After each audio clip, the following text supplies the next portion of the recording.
नमस्ते और स्वागत है। कार्ल यंग एक ऐसे मानसिक दार्शनिक थे जिन्होंने ह्यूमन माइंड के ज्ञान और समझ को एक नया आयाम दिया। उन्होंने साइकोलॉजी को एक सिर्फ मेडिकल साइंस की जगह एक फिलोसॉफिकल और स्पिरिचुअल एंगल से भी देखा। आज हम उनके नाम से उनकी एनालिटिकल साइकोलॉजी और कुछ ऐसे कॉन्सेप्ट्स के बारे में जानेंगे जैसे कलेक्टिव अनकॉन्शियस, आर्केटाइप्स, इंट्रोवर्जन, एक्सट्रोवर्जन्स और इंडिविजुएटेशंस के बारे में, जो दुनिया को देखने का एक नया दृष्टिकोण बना। कार्ल यूंग का जन्म 26 जुलाई 1874 को स्विट्जरलैंड में एक रिलीजियस फैमिली में हुआ। बचपन से ही उन्होंने रिलीजन और ह्यूमन नेचर के बीच एक रिश्ते को समझने की कोशिश की। साइकोलॉजी में उनका सफ़र शुरू हुआ जब उन्होंने बैसल यूनिवर्सिटी से मेडिकल स्टडीज़ पूरी की और साइकेट्री को अपना करियर बनाया। उनका करियर सिगमंड फ्रॉइड के साथ शुरू हुआ, जो उस समय साइको एनालिसिस के फाउंडर के रूप में जाने जाते थे। यूंग और फ्रॉइड का संबंध पहले गुरु शिष्य का था, लेकिन बाद में उनका अलग सोच और नज़रिया होने के कारण उनका विवाद हो गया। फ्रॉइड के सेक्सुअल थियरी के विपरीत यूंग ह्यूमन साइकी को एक और डीपर स्पिरिचुअल एंगल से देखते थे। इसी वजह से उन्होंने अपनी एनालिटिकल साइकोलॉजी की फाउंडेशन रखा। अब हम बात करते हैं उनकी थियरीज के बारे में। उनका पहला थियरी है कलेक्टिव अनकॉन्शियस। इस थियरी को समझने के लिए हम एक सिंपल एग्जाम्पल से शुरू करते हैं। सोचिए आप एक सपना देख रहे हैं जिसमें आप एक भेड़िए के सामने खड़े हैं। ये सपना समझने में अजीब लगता है, लेकिन इसका एक गहरा अर्थ है। कार्ल यूंग कहते हैं कि आपके अनकॉन्शियस माइंड में एक ऐसा पार्ट है जो आपके एंसेस्टर के एक्सपीरियंस, डर और कहानियों को कैरी करता है। ये पार्ट है कलेक्टिव अनकॉन्शियस, एक ऐसा साझा बैंक जो सभी ह्यूमंस के अंदर होता है, चाहे वो किसी भी कल्चर या समय का हो। यूंग का मानना था कि इंसानी माइंड के लेयर्स में एक ऐसी गहराई है जो हमें सबको जोड़ती है। ये कॉन्शियस और पर्सनल अनकॉन्शियस के नीचे एक डीपर लेवल है जहाँ शेयर्ड मेमोरी और यूनिवर्सल पैटर्न बसते हैं। इसका प्रभाव हमें हमारे सपनों, इमोशंस और फियर्स में दिखाई देते हैं। आप अपने जीवन में जितने भी अलग सोचते हैं, कुछ चीज़ें यूनिवर्सल होती हैं, जैसे खुशी का एहसास, डर का प्रभाव या हीरो की कहानी। ये सब हमारे अंदर एक कलेक्टिव अनकॉन्शियस का प्रतीक है। यंग ने कलेक्टिव अनकॉन्शियस को एक शेयर्ड अनकॉन्शियस माइंड की तरह डिस्क्राइब किया। ये हमारे एंसेस्टर के एक्सपीरियंस और विजडम के संघर्ष हैं जो हमें हेरिडिटी के ज़रिए मिलते हैं। लेकिन ये बात सिर्फ जेनेटिक इनहेरिटेंस तक सीमित नहीं है। इसका अर्थ ज़्यादा गहरा है। यूंग कहते हैं कि ये अनकॉन्शियस सिंबल्स, पैटर्न्स और एक्सपीरियंस हर इंसान के माइंड में बसते हैं, लेकिन ये हमें डायरेक्टली याद नहीं होते। ये तब प्रभावित करते हैं जब हम सपने देखते हैं, किसी पार्टिकुलर चीज़ से डरते हैं या अपने इमोशंस को एक्सप्रेस करते हैं। ये एक अजीब सी बात लगती है, लेकिन यूं कहते हैं कि कलेक्टिव अनकॉन्शियस हमारे सपनों और फियर्स में दिखाई देता है। सपनों में आई कोई अजीब चीज़ या सिचुएशंस असल में एक सिंबल हो सकता है जो हमारे अनकॉन्शियस माइंड के अंदर से आता है। जैसे एग्ज़ाम्पल, अगर आप सपने में भेड़िए से भाग रहे हैं तो ये आपके अंदर एक प्रीमियल फियर्स यानी प्राचीन डर को दिखाता है। ये डर कहीं ना कहीं हमारे एंसेस्टर के उन एक्सपीरियंस से जुड़ता है जो सब इंसान जंगल में जीवित रहने के लिए प्रेडेटर्स का सामना करते थे। कलेक्टिव अनकॉन्शियस एक ऐसी मेमोरी है जो हमारे अनकॉन्शियस माइंड में छुपी है और हमारे बिहेवियर को शेप करती है। कार्ल यूंग ने इस कॉन्सेप्ट के ज़रिए बताया कि इंसानी साइकी सिर्फ पर्सनल एक्सपीरियंस तक सीमित नहीं है, बल्कि एक डीपर यूनिवर्सल कनेक्शन रखती है। अब हम उनके दूसरे कॉन्सेप्ट के बारे में बात करेंगे जिसका नाम है आर्केटाइप। कार्ल यूंग के आर्केटाइप कलेक्टिव अनकॉन्शियस का सबसे इम्पोर्टेंट हिस्सा है। आर्केटाइप्स का मतलब है यूनिवर्सल पैटर्न या सिंबल जो हर इंसान के अनकॉन्शियस माइंड में होते हैं, चाहे वो किसी भी कल्चर, टाइम पीरियड या जगह का हो। ये ऐसे टेम्पलेट है जो हमारे बिहेवियर, सपने और कहानियों को शेप करते हैं। इन्हें आप एक तरह का मेंटल ब्लूप्रिंट भी समझ सकते हैं, जो हमें बिना सोच समझ के अपने एक्शंस और रिएक्शंस को गाइड करते हैं। ये आर्केटाइप्स अलग अलग रूप में हमारी ज़िंदगी में दिखाई देते हैं, कभी एक हीरो के रूप में, कभी हमारे अंदर एक डर के रूप में, और कभी एक माँ के नर्ट्यूरिंग नेचर में। आर्केटाइप्स एक दूसरे से जुड़ते हुए हैं, जैसे एक कहानी के अलग अलग किरदार जो मिलकर एक ज़िंदगी के अलग अलग पहलुओं को समझाने में मदद करते हैं। जैसे कि द हीरो। हीरो एक ऐसे व्यक्ति का प्रतीक है जो मुश्किलों का सामना करता है और जीत की तरफ बढ़ता है। हर हीरो का सफ़र चैलेंजेस से शुरू होता है, एक प्रॉब्लम, एक डर जो उसके रास्ते में आता है, लेकिन ये मुश्किलें ही उसे स्ट्रॉन्ग बनाती हैं।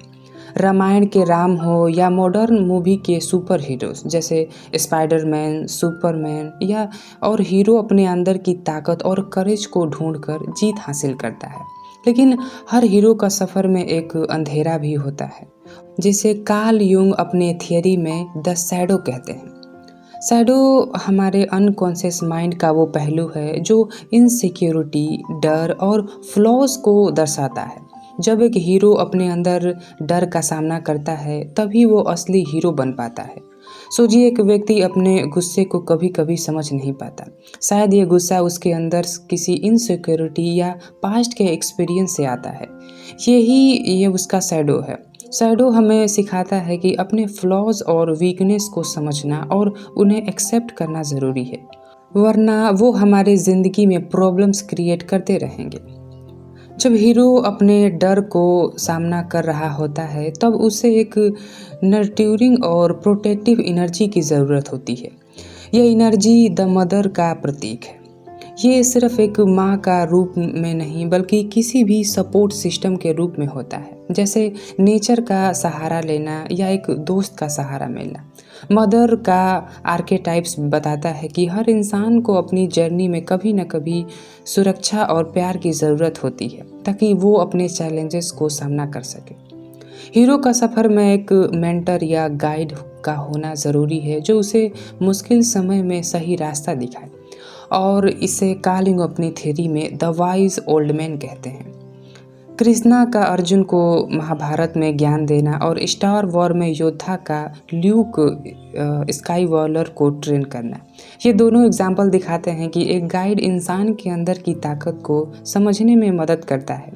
ये आर्केटाइप हमें ये सिखाते हैं कि ज़िंदगी के चैलेंजेस के समय हम एक ऐसे व्यक्ति की सोच की ज़रूरत होती है जो क्लैरिटी और स्ट्रेंथ दे। हीरो का सबसे बड़ा लेसन ये है कि एक व्यक्ति के अंदर स्त्री और पुरुष दोनों की क्वालिटी होती है। ये बैलेंस हमें एक बेटर इंसान बनाता है। ये दोनों क्वालिटीज़ मिलकर हमें समर्थ और बैलेंस्ड बनाती हैं। सोचिए, एक इंसान जब अपने इमोशंस और डिसीजंस में बैलेंस बना पाता है, तभी वो अपने जीवन में सफलता पाता है। आर्केटाइप्स एक कहानी की तरह है जो हर इंसान के अंदर चल रही होती है। हीरो के अंदर का डर, उसका सपोर्ट सिस्टम, एक गाइड और दोनों जेंडर का बैलेंस, और ये सब मिलकर एक कंप्लीट व्यक्ति का सफ़र दिखाते हैं। कार्ल युंग ने इन आर्केटाइप्स के ज़रिए हमें ये समझाया कि हमारी अनकॉन्शियस साइकिक सिर्फ इंडिविजुअल नहीं, बल्कि एक यूनिवर्सल कहानी का हिस्सा है, जिसमें हम सब अपने रोल निभा रहे हैं। अब हम कार्ल युंग की एक और कॉन्सेप्ट्स के बारे में बात करेंगे, जो अपनी थियरी में बताते हैं इंट्रोवर्जन और एक्सट्रोवर्जन्स के बारे में। अब की दुनिया में आपने ये शब्द कहीं ना कहीं ज़रूर सुना होगा कि वो इंट्रोवर्ट है या वो एक्सट्रोवर्ट है। ये वही कॉन्सेप्ट्स हैं। कार्ल युंग कहते हैं कि हर व्यक्ति का व्यवहार और एनर्जी के स्रोत अलग होते हैं। ये दो प्रमुख टाइप बनाते हैं, इंट्रोवर्जन और एक्सट्रोवर्जन। दोनों का मतलब है कि एक व्यक्ति अपनी एनर्जी कहाँ से लेता है और अपना ध्यान कहाँ लगाता है, अपने अंदर की दुनिया में या बाहर की दुनिया में। पहला, इंट्रोवर्ट अपनी एनर्जी अपने अंदर से लेता है। ये लोग अकेलेपन या शांति के समय रिचार्ज होते हैं। उनका ध्यान अपने विचारों, भावनाओं और अंदर की दुनिया पर होता है। ये लोग ज़्यादा बात नहीं करते, अपने इमोशंस और सोच समझने में वक्त लगाते हैं और भीड़ भाड़ वाली जगह से थोड़ा दूर रहना पसंद करते हैं। जैसे एक इंट्रोवर्ट व्यक्ति शायद एक पार्टी के बजाय घर में एक किताब पढ़ना या म्यूज़िक सुनना ज़्यादा पसंद करेगा। और दूसरा है एक्सट्रोवर्जन। एक्सट्रोवर्ट अपनी एनर्जी दूसरे लोगों और बाहरी दुनिया से लेता है। ये लोग सामाजिक इंटरेक्शन में खुश रहते हैं और अपने आइडिया शेयर करते हैं। ये लोग एक्सपेंसिव होते हैं, नए लोगों से मिलना पसंद करते हैं और भीड़ भाड़ में अपने आप को ज़्यादा कंफर्टेबल महसूस करते हैं। जैसे एक एक्सट्रोवर्ट व्यक्ति पार्टी में सबसे बातें करेगा, नए लोगों से मिलेगा और अपनी एनर्जी वहीं रिचार्ज करेगा। कार्ल यूंग कहते हैं कि हर व्यक्ति प्योर इंट्रोवर्ट या एक्सट्रोवर्ट नहीं होता। ज़्यादातर लोगों में दोनों क्वालिटी का मिक्स होता है, लेकिन एक पहलू डोमिनेट करता है। ये बैलेंस हमें समझने में मदद करता है कि हम अपने इन्वायरमेंट में कैसे रिस्पॉन्ड करते हैं और दूसरे लोगों के साथ अपने रिश्ते कैसे बनाते हैं। इंट्रोवर्जन और एक्सट्रोवर्जन एक व्यक्ति के व्यवहार के दो मुख्य पहलू हैं जो उसके एनर्जी के सोर्स और इंटरेक्शंस के पैटर्न दिखाते हैं। इन्हें समझने से हम अपने अंदर और दूसरों के व्यवहार को बेटर समझ सकते हैं। अब हम कार्ल यूंग के थियरी के नेक्स्ट कॉन्सेप्ट्स पर बात करेंगे, जिसका नाम है इंडिविजुएटेशन। कार्ल यूंग कहते हैं कि हर इंसान का जीवन का एक लक्ष्य होता है, अपने आप को समझना और अपने असली स्वरूप को पहचानना। इसी प्रोसेस को यूंग ने इंडिविजुएटेशन कहा। इसका मतलब है अपने कॉन्शियस और अनकॉन्शियस माइंड को अलग अलग पहलू को एक साथ लाना और एक कंप्लीट व्यक्ति बनना। इंडिविजुएटेशंस का ये प्रोसेस शुरू होता है अपने अंदर की चीज़ें समझने से, जैसे हमारे ड्रीम्स, डिज़ायर्स, फियर्स और उन एस्पेक्ट्स को जो हम छिपाना चाहते हैं। ये प्रोसेस हमें एक डीपर लेवल पर अपने आप के एक्सेप्ट करना और बैलेंस्ड और ऑथेंटिक इंसान बनने का मौका देता है। जैसे सोचिए एक व्यक्ति जो हमेशा दूसरों को खुश करने की कोशिश करता है, लेकिन अपने अंदर के गुस्से और फ्रस्ट्रेशन छुपा लेता है। इंडिविजुएटेशंस उसे ये समझाने में मदद करेगा कि उसका गुस्सा भी उसकी पर्सनालिटी का हिस्सा है और उसे बैलेंस करके ही वो अपने आप को कंप्लीट महसूस कर सकता है। अगर आपकी भी ज़िंदगी कहीं ना कहीं ऐसी है, अगर दूसरे को खुश करने के लिए आप अपने गुस्से और फ्रस्ट्रेशंस को छुपा लेते हैं, तो कार्ल यूंग ने इंडिविजुएटेशंस का एक प्रोसेस भी दिया है। पहला कि अपने अंदर की फ्लॉज और इनसिक्योरिटी को समझना और उन्हें एक्सेप्ट करना। दूसरा, hero, mother, wise old man जैसे आर्केटाइप्स को समझकर अपनी ज़िंदगी में उसका रोल पहचानना। और तीसरा, अपनी अनकॉन्शियस सोच और अनकॉन्शियस डिज़ायर के बीच एक समानता बनाना। इंडिविजुएटेशंस का मेन गोल ये है कि एक व्यक्ति अपने यूनिक पर्सनालिटी और पोटेंशियल को प्योर करके अपनी असली स्वरूप के साथ जीना शुरू करे। ये प्रोसेस सिर्फ एक अंदर की फ्लॉज को समझने तक सीमित नहीं है, बल्कि अपनी स्ट्रेंथ को पहचानना और उनका सही उपयोग करना भी इसका एक बड़ा हिस्सा है।